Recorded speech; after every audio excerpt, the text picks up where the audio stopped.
So here's something you wouldn't expect to see in an Atlantic salmon caught in the Spey anyway. It's certainly the first time out of all the probably thousands of fish that I've gutted on the River Spey, taken from the River Spey. It's the first time I've ever seen a tapeworm in the guts, and I have to say this is only a fraction of the worms that were actually in this particular fish, which was an unfortunate cockfish in that it had a hook stuck right down into its gill covers, and it was bleeding heavily, and we tried to resuscitate it, but to no avail.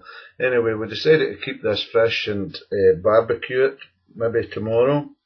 And on opening it up inside, this is what we found. A whole load of tapeworms, as I said, probably 10 times more than the number seen here.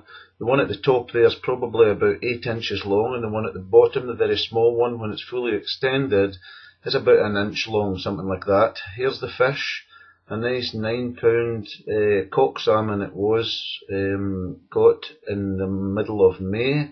Lovely pink flesh inside, but for those who like eating their fish raw, having seen this inside the fish, I would strongly suggest that you possibly cook the fish at least a little before eating any of it, or really check closely inside the fish.